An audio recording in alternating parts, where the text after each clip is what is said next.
Aries, this is Regina from Pacific Tarot, getting ready to do a timeless reading for you.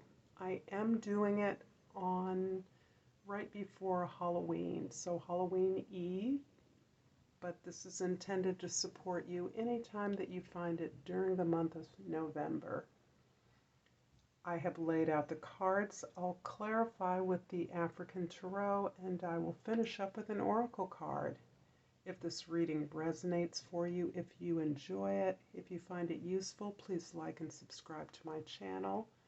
And I truly appreciate those of you that support me, all of the love and support that I receive from you in whatever form. I appreciate you. So let's get started, Aries, with your overall energy for this reading. The Hermit card. The Hermit card is indicating that you are taking this time to look within, to consult your own authority. This card indicates that you recognize that the answers you seek are measured against what you respect of your own authority.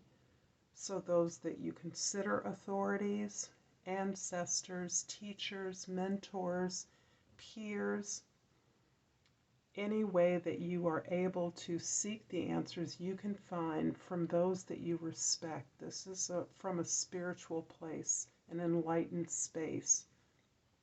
You are seeking the answers and you are sharing what you're learning with others. So there is an incredible teacher aspect to the Hermit card that is relevant to whatever it is you're seeking to accomplish in the month of November. The 10th house is your Five of Wands. Five of Wands is a beautiful card for a teacher, also a learner. So fundamental to teaching is learning, and you are finding yourself in a collective space where you are agreeing with your peers, other people that are collaborating with you to explore a change that you want to make, explore solutions to problems that you're facing with the recognition that the solutions have not been found and that you are agreeing to learn about the problem, to talk about the problem, to share information about the problem with other groups that are struggling similarly so that you can create this change that you are seeking. You're doing this collectively. You're doing it as companion learners so that there is an equity among you. There is no hierarchy to this classroom situation, this learning laboratory that you are affecting in a collective space, in your community, in order to have a beneficial impact on your community environment. In the first house, we have the Temperance card, which talks about this balancing act, this way in which you have been undertaking a healing process that has you balancing your external opportunities and your internal resources. Part of the temperance has been a long process of refinement. This process of healing is lifelong, and it has required a lot of patience on your part. This may not be something that you are customarily recognized for, but this is something that you understand as long as you are directing it on your behalf. You're willing to put in the work, to be patient, to harmonize in relationship, in community with others. And you're really evaluating the resources you have, the opportunities available so that you can be in greater alignment in pursuit of your desires. In the fourth house, we have the Ace of Cups.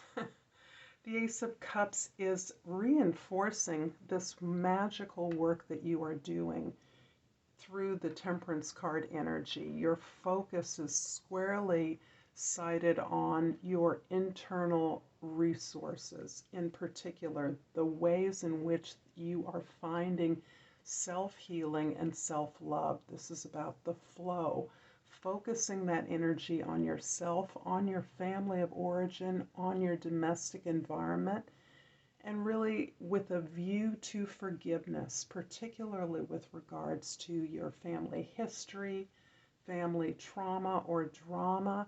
You are understanding truly the necessity to not only forgive others, but to forgive yourself. And in the 7th house, the house of your significant others, we have the Queen of Cups. The Queen of Cups is really emphasizing this ability to be compassionate. Your empathy is on display, and you are able to offer to others the same intimate emotional support that you have been seeking to provide for yourself.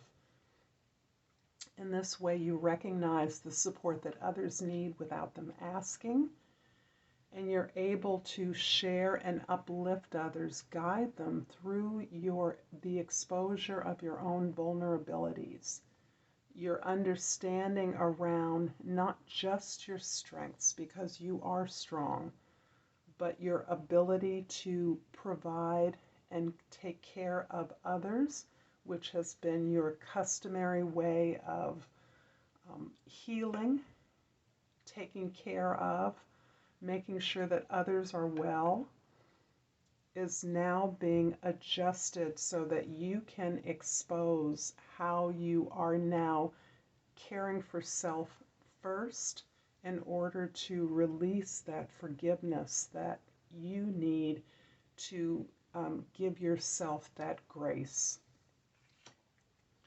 I'm going to clarify the Temperance card in the 1st house with the Fool card in the 2nd house and the Page of Wands in the 3rd house. You're really working hard to liberate yourself from the stories, the history, the journey that you've taken, not the toll that it's taken on you, because you've gained a lot of mastery through the experiences that you have completed. But you're ready for a new journey.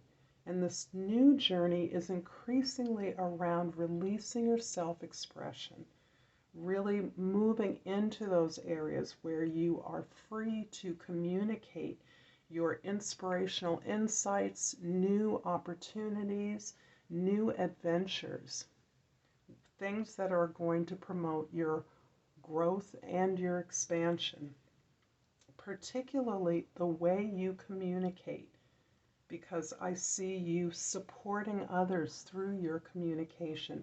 And this can absolutely be ways that you want to expand on your creative gifts.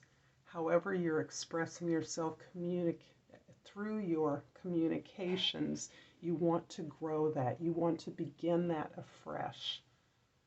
And this can look like a new start to realizing a concrete new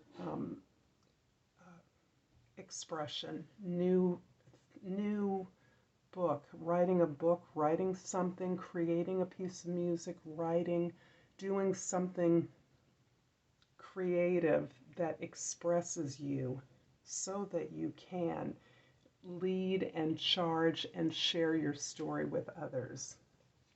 The Ace of Cups in the 4th house is being clarified by the 9 of Pentacles in the 5th house and the 5 of Wands, a repeat in the 6th house. You're definitely galvanizing a team of collaborators. And as these collaborators are your peers, your ability to share and communicate work equitably with a team is based upon your sense of independence and a kind of physical stability and security that you feel protects you in the creative process. So as you're working with others, you are connecting with and protecting your vulnerability at this time of healing, the sense of newness. You're still feeling very raw in the process. You're noticing that your relationships with others are newly equal in a different way, in a way that allows you to maintain your individuality in a way that feels safe, that doesn't need to dominate. Your seventh house, the Queen of Chalices, the Queen of Cups is clarified by the Five of Cups in the 8th house and the Eight of Swords in the 9th house. There are some experiences, some relationships, some events in your past that have consumed your grief. You are grieving. No matter where you are in the grieving process, it is critical that you continue to give yourself the space to feel the emotions that many of us are afraid of feeling. Loss sometimes takes a while to take its toll on our emotional capacity, on our feelings. And your ability to express those has been complicated with your ability to make the arrangements and to negotiate all the changes that have resulted from the losses and the failures that you've experienced. It is challenging for you to think about the past and the grieving that is occurring for you now. This grieving is allowing you the space to forgive yourself. But it does take you the ability, the need to take care of all the details of the changes that you have sustained can take you out of your present moment. It can take you out of your body and is a source of a lot of anxiety. And you're countering that anxiety. You're working with it. You're aware of the way that you events and the needs of others, of other intimates, can get you worried and concerned and overwrought about taking care of a multiplicity of details that you have customarily done. It's always been your job. However, you're learning that there is a way that you're observing yourself in this space and understanding better how the job as caretaker, as provider, has robbed you of the opportunity to nurture yourself and to forgive yourself for some of the errors or missed some of the choices you've made in the past. So you're releasing those. You're thinking less and actually feeling more, which is a source of strength for you at this time. The Five of Wands in the 10th house is clarified by the Ace of Swords in the 11th house and the King of Swords in the 12th house. I'm going to repeat some of what I've said because I see you not only being able to take the larger view, see the big picture in your interactions with all of your relationships.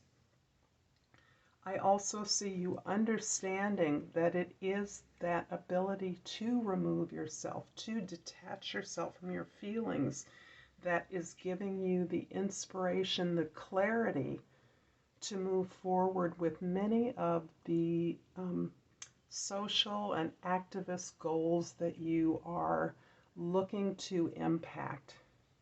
You're impacting that not only by the goals of your activism, but by your ability to organize and join in with collaborators, with peers, in order to mount this work.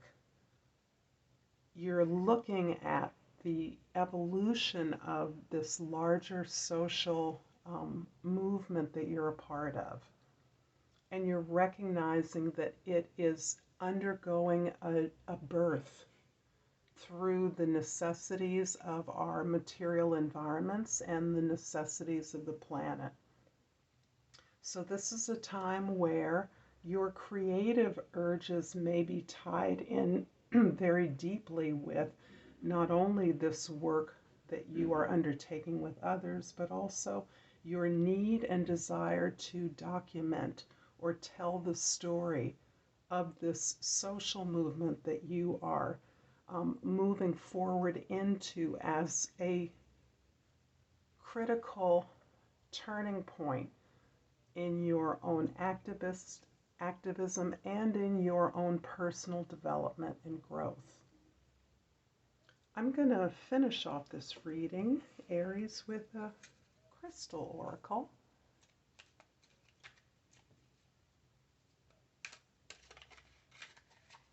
And I have pulled the Skolosite, and the key word is peace. I am an instrument of peace. I'm going to leave this here, Aries. I thank you so much for your time. I hope this has been helpful. Until next time, Namaste.